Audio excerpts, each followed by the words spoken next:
তৃণমূলের বিদ্রোহী সাংসদরা মিশে গেলেন এনসিপিআইতে। গতকাল সন্ধ্যায় লোকসভার স্পিকারের সঙ্গে দেখা করে বেরিয়ে ঘোষণা করেন কাকলি ঘোষ দস্তিদার। তৃণমূল সাংসদরা এনসিপিআই এর সঙ্গে জুড়ে যাচ্ছেন, প্রধানমন্ত্রীর নেতৃত্বে এনডিএর সঙ্গে কাজ করবেন বলেন কাকলি ঘোষ দস্তিদার। 20শে জুলাই লোকসভা খোলার আগে এনসিপিআই এর জন্য আলাদা ব্লক থাকবে বলে ঘোষণা করেছেন Sudip Bandyopadhyay.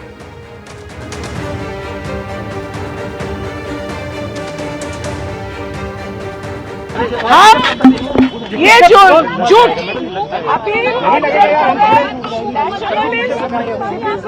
Party of India से प्रधानमंत्री के नेतृत्व में एनडीए के साथ हम लोग काम करेंगे।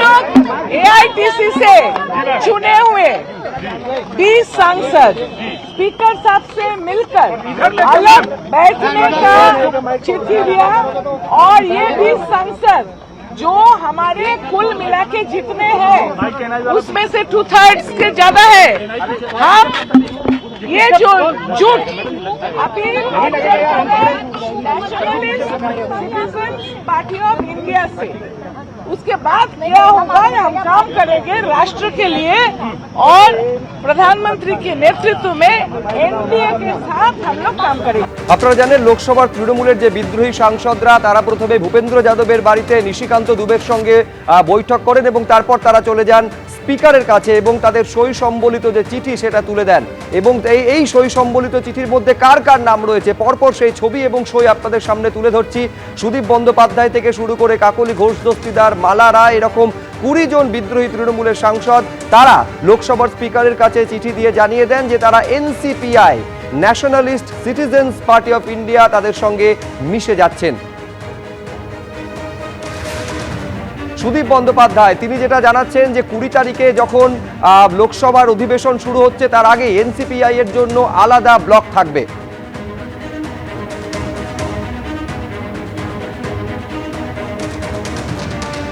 সিটিজেন্স পার্টি এই একটি পার্টির সঙ্গে এখন তৃণমূল কংগ্রেস যুক্ত হয়েছে এবং স্পিকার মহোদয়ের কাছে গিয়ে সই স্বাক্ষর সহ আবেদনপত্র জমা দেওয়া হয়েছে। এরপর লোকসভা খুলবে 20 জুলাই, তার আগে আমাদের আলাদা ব্লক থাকবে। সেই ব্লকে আমাদের আলাদা করে দপ্তর দেওয়া হবে ওই নতুন লোকসভার মধ্যে। তারপরে আরও একটি যে তৃণমূল কংগ্রেসের নামে আবার যে যাদের উপস্থিতি দেখা যাবে, তখন দুই পক্ষের মধ্যে কোনটা আসল তৃণমূল তা নিয়ে একটা আদালতে যাওয়া হবে এবং সেখান থেকে যা নির্ধারিত হবে সেটাকে মেনে নেওয়া হবে। প্রকাশ সিনহা আমাদের আরেক প্রতিনিধি এই মুহূর্তে আমাদের সঙ্গে সরাসরি রয়েছেন। এর আগেও তোমার সঙ্গে প্রকাশ কথা হচ্ছিল, তুমি বলছিলে একেবারে রীতিমতন প্রশ্নমালা তৈরি করে একাধিক এরকম প্রশ্ন রয়েছে, একাধিক খটকা রয়েছে তদন্তকারী আধিকারিকদের, যেটা নিরসনের জন্য তারা মনে করছেন যে অভিষেক বন্দ্যোপাধ্যায়ের জিজ্ঞাসাবাদটা প্রয়োজন।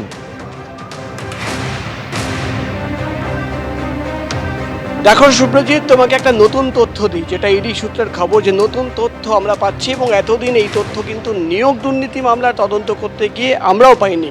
যে নতুন তথ্য পাওয়া যাচ্ছে যে শেয়ার ট্রেডিং, অর্থাৎ ইডি আধিকারিকরা দাবি করছেন যে লিপস অ্যান্ড বাউন্সের কোম্পানির নামে যে শেয়ার ট্রেডিং করা হতো, সেই শেয়ার ট্রেডিংয়ের মাধ্যমেই কিন্তু কালো টাকা সাদা করা হয়েছে, এমনই আশঙ্কা করছেন ইডির গোয়েন্দারা।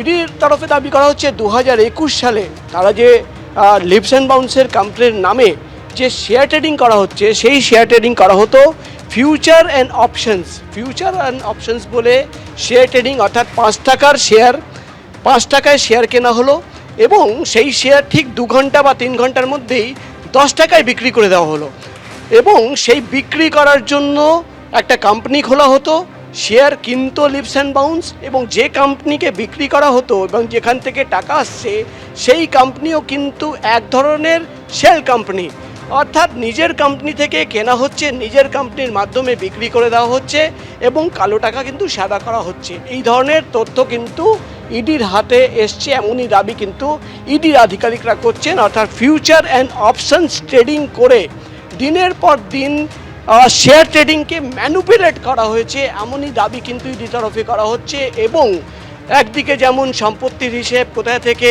সম্পত্তি কেনা হলো, টাকার উৎস কী রয়েছে, কত সম্পত্তি রয়েছে, নগদ টাকা খুব একটা জমা পড়েনি ব্যাঙ্ক অ্যাকাউন্টে, যেটা ইডি সূত্রের খবর। কিন্তু এই শেয়ার ট্রেডিংয়ের মাধ্যমে দিনের পর দিন 2021-এর পর থেকে যেটা ইডির তরফে দাবি করা হচ্ছে যে future and options share trading করে কালো টাকা সাদা করা হয়েছে।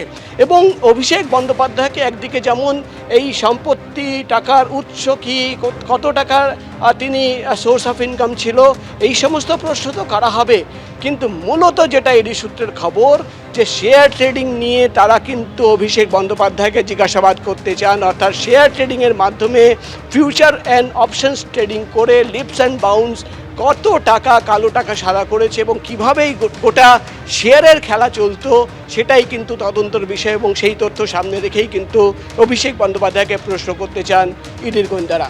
ধন্যবাদ প্রকাশ। এবিপি আনন্দ, এগিয়ে থাকে, এগিয়ে রাখে।